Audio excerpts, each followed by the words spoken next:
Hello everyone, it's Modified Darvas Box, MDB, coming at you with a quick video here on Saturday, October 12th. Man, what a week. I'm so excited for the market, but I got to tell you that close on Friday, I was screaming, no! as it sold off at the end. But despite that, I'm really, really excited. We keep getting closer and closer to what I could think is a new bull market coming. Okay, before we get into that, for new people, basically, I'm a regular guy. I created an investing system based on this book, How I Made $2 Million in the Stock Market by Nicholas Darvas. Check out the book. It's a really good one. Basically, my strategy is I look for bullish Darvas box patterns that look sort of like this, and I try to avoid or short bearish Darvas box patterns that look like this. I try to keep it real simple, and it's a system that works for me. Okay, let's get into this week and what happened. Like I said, that sell-off at the end of the day on Friday, man, it was like no. But you know, in hindsight, to me, it was kind of reasonable. I myself am not a big. I don't like the Trump tweets. I don't like the trade war stuff. But to me, that's all noise. What's really important is the earnings and everything in the background. But you know, it's just something we got to deal with. But here are some reasons for optimism. So I got a chart of the NASDAQ composite, and this is a weekly view. Good thing. Last week we closed a little bit under the long-term weekly moving average, which I've got set on this chart. And now this week we are above the weekly moving average. Still in a box, haven't broken out. But again, to be above the average, to me, that implies a higher probability that long bias trades will work. S&P 500, same deal, still in a box, but this week it's above the weekly moving average. That's pretty good. That's 2 out of 2. Now we go to the Russell 2000, and look at this. It's still in the box. In fact, back into it last week. It was, and again, part of this week, it's been a good portion of its time trading below it.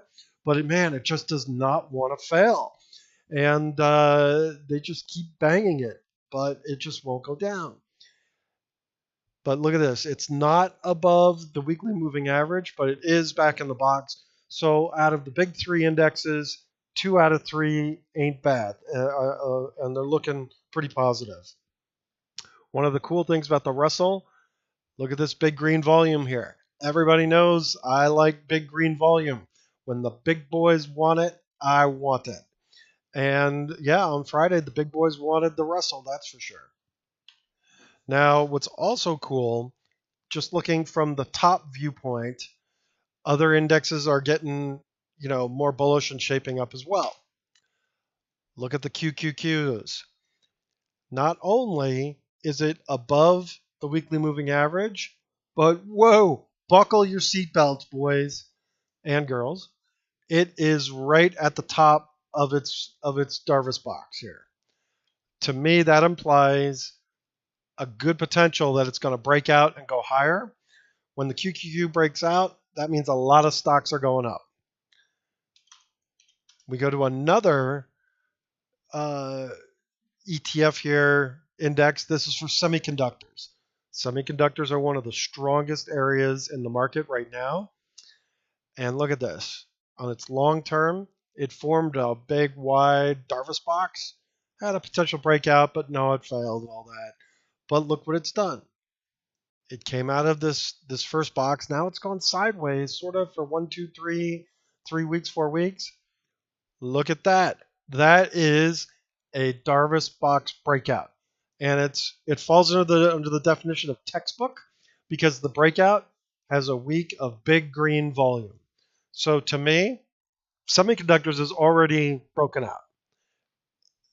This is very important because a lot of people are bearish in this market. A lot of people don't believe in it, and you know, or they're neutral, they're wait and see. To me, this is crystal clear evidence that the market is really turning around here. One other area I want to look at from the top level here that I'm talking about, TLTs, bonds.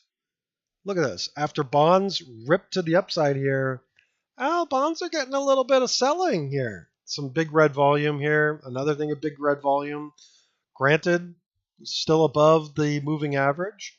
But to me, if selling continues, it's going to be right back down to where, oops, maybe the bond market, maybe overshot a little bit. Who knows? We'll have to see how things progress. But that's the first thing that's got me excited is this top view above the weekly moving averages and getting close to the top of Darvas boxes on the indexes. Now, because again, I look at fundamentals as well. I'm not just a line drawer. To me, drawing lines is so arbitrary. Oh, I drew a line, therefore it must go up. No, come on, please.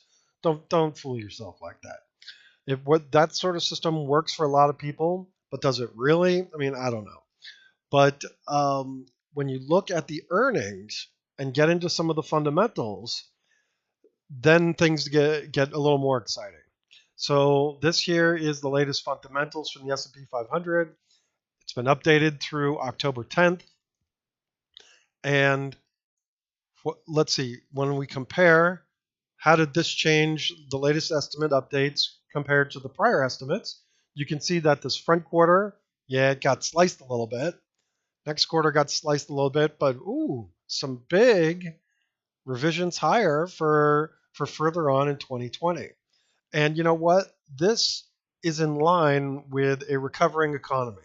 The economy is basically recovering from the Fed, recovering from Jerome Powell and the elves that are working over in that building over there. When you look at this forecast here, the percentage growth forecast, we're going to be going from basically a year of single-digit earnings percentage growth, and now we're going to be going into an extended period of double-digit percentage earnings growth. And this is right around the corner. We're almost on top of it here. Almost, just not yet. We're about to get into earnings season, so we're close. It's like horses at the beginning of a horse race, and they're in the gate and they haven't been let out yet.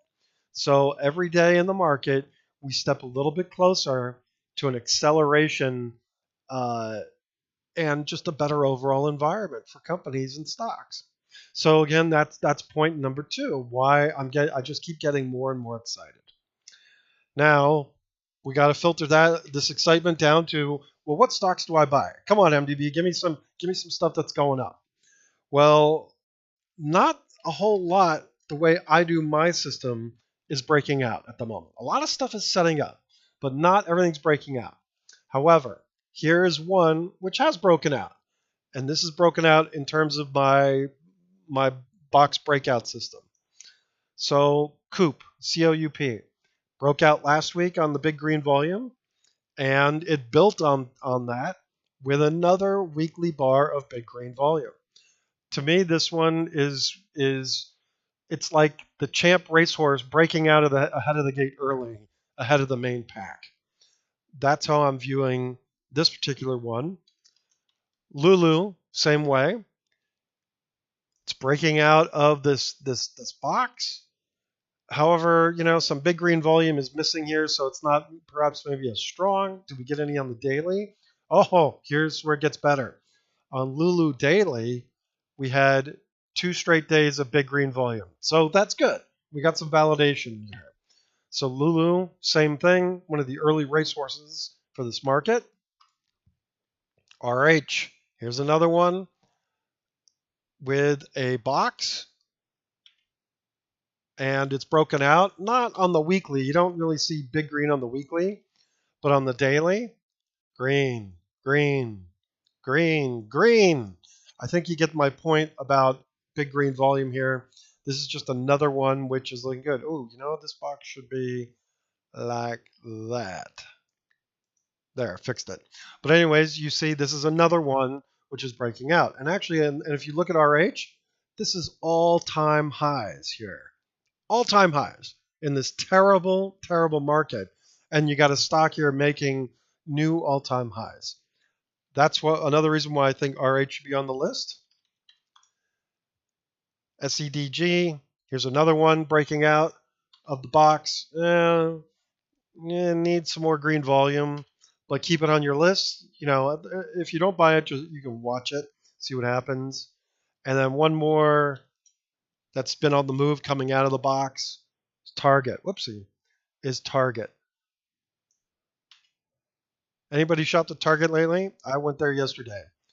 Place is crowded. It's always crowded, and same with Cost, although Cost is still in a box. Even Walmart, this whole sector of the consumer, these stocks just keep going up. How bad can the economy be with these stocks going up? I don't think so. Stocks that are in boxes and baking, waiting for the starting gate, you can see it's a pretty good list here. I'm not going to go through all of these, but an example, AYX in a box, AMT in a box, APPN in a box, ARWR, etc. These ones are all lining up and have the potential to be the next group of winners in the market. Now, one that I want to feature before I end this video, before it gets too long, AMD. AMD here is in a box. It's got earnings coming up here on October 23rd, right about there. I hope this date's correct. But AMD, but again, I told you, I'm not just a line drawer. I look at sales and earnings. AMD gets me excited because when I see forecasts that look like this, going into triple digit EPS, and high rates of sales growth, this combined with the chart and a potential box breakout, that gets me very excited. Whoopsie. That gets me very excited. Now contrast that with another name, which I know is going to report soon, XLNX. Does this look like a winner that's about to go to new all-time highs? Yeah, I don't know. But when you do, AMD, it's just the combination of a whole bunch of things all coming together, in my opinion. So watch AMD. Maybe you buy it, maybe you don't. I don't know. I cannot recommend you to do anything. But if it does work out, then shoot me some props. If it doesn't work out, then you can heap some abuse on me, and we'll just see if we can pick the next one. But anyways, hope you enjoyed this video. I'm definitely getting bearish. Excuse me, not bearish. I'm definitely getting bullish, and I keep getting more and more bullish every day that goes by. We're just getting closer and closer. All right, have a great weekend, and I'll talk to you soon. Bye-bye.